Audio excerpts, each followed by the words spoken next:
Tired of the negativity? Looking for a shot of optimism?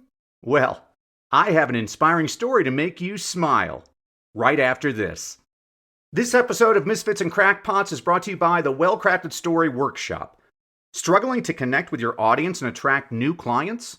Transform your speaking skills at the Well-Crafted Story Workshop with Coach Jimmy Hayes Nelson and yours truly, Dr. Danny Brissell.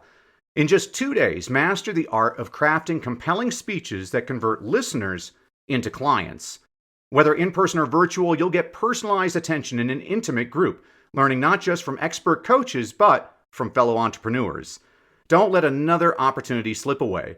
Get your free story blueprint today at wellcraftedstoryworkshop.com and turn your story into your most powerful business tool. Your success starts here. Visit wellcraftedstoryworkshop.com now. You're just a well-crafted story away from 7 figures. Hello there, my friend, and welcome to Misfits and Crackpots, short, inspiring stories for busy people. I'm Dr. Danny Brissell. This is a podcast for those interested in extraordinary stories about ordinary people and companies. Consider it your dose of positivity and inspiration for the week. Jane Austen wrote, "There is nothing I would not do for those who are really my friends." This week's success strategy: live loyally. They say everything is bigger in Texas. Wide open skies, endless horizons, egos the size of 10-gallon hats. But sometimes the most profound impacts come not from the loudest voices, but from the quietest corners. Yes, in Texas, a place known for its grandeur, flamboyance, and pride, one mighty but humble giant found his calling in a profession that demanded not just physical prowess, but a strategic mind and a steadfast heart. Here, amidst fierce competition and blinding bright lights, he remained an enigma. An introvert who let his job performance do the talking. While colleagues did all they could to attract the spotlight, he did his best to avoid it. His journey to Texas wasn't a glamorous one. Hailing from the island of St. Croix in the Virgin Islands, he left behind the familiar and serene turquoise waters of his home for a realm where his height and talent inadvertently steered him towards an uncharted course. Initially out of his element, he embraced this new world with a quiet determination, a resolve to be the best version of himself, not through words, but through actions. His loyalty to his craft and colleagues was unwavering. Despite high accolades and acclaim, his demeanor remained unchanged. Co-workers and bosses admired his dedication, seeing him as a team player in the truest sense.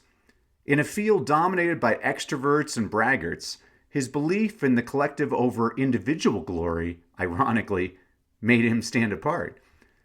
Group success meant more to him than the allure of personal achievement. His approach to his work was methodical and disciplined, as he always sought excellence, but never at the expense of his values or the well-being of his colleagues. He wasn't a vocal leader, this quiet giant. He led by example, by the sheer force of his work ethic and his steadfast commitment to excellence. Those who worked beside him considered him a mentor, a friend, and, above all, a loyal companion they could trust to spur them on. He was always encouraging, recalled one colleague. His dedication to his profession and the people around him was evident in every action, as every decision he made prioritized the greater good over personal gain. "He didn't have to say anything, we just knew it, and you could feel it," recalled another associate. "It was his confidence, his spirit, his fire, and his focus that we all drew from." His career, marked by remarkable consistency and quiet leadership, stands as a reminder that true greatness doesn't always roar. Sometimes it's the quiet voice at the end of the day whispering, "I will try again tomorrow." And try he did, day after day, year after year, maintaining a staunch loyalty to his company and an unbreakable resolve to fulfill his commitments, no matter the cost. He was the first to arrive and the last to leave, a silent leader whose presence was felt rather than heard. He was a mentor, not just in the strategies of his workplace, but in the virtues of life: loyalty, hard work, and humility. As the years passed, his legacy within the Texas community and beyond continued to grow, not just because of his successes, but because of how he achieved them.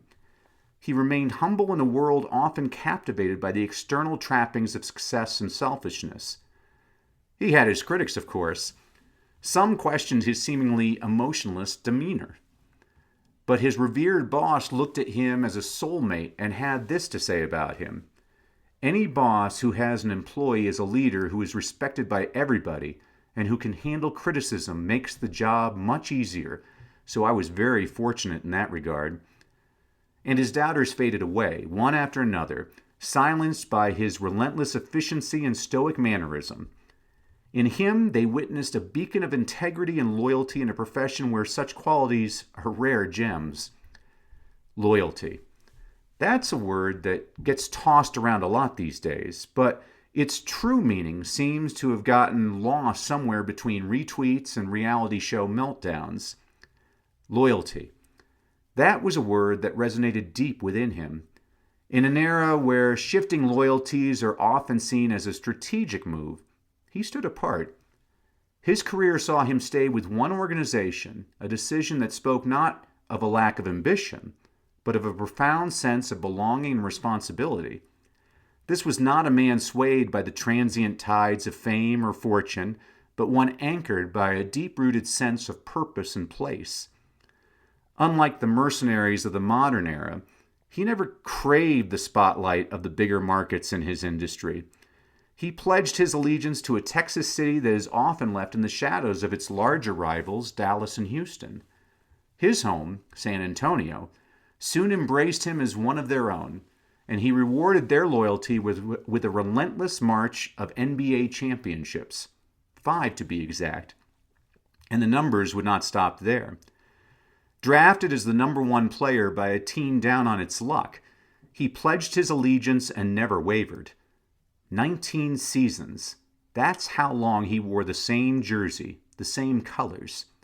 In those 19 seasons playing for Coach Greg Popovich's San Antonio Spurs, the 15-time All-Star led his team to 19 playoff appearances every season of his career.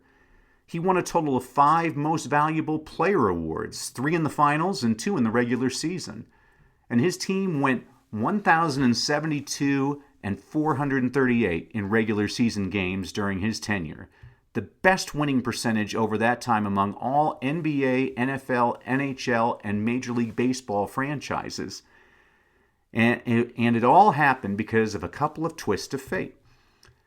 He had aspired to be an Olympic swimmer like his older sister, but then Hurricane Hugo ripped through St. Croix and destroyed the only Olympic-sized pool on the island.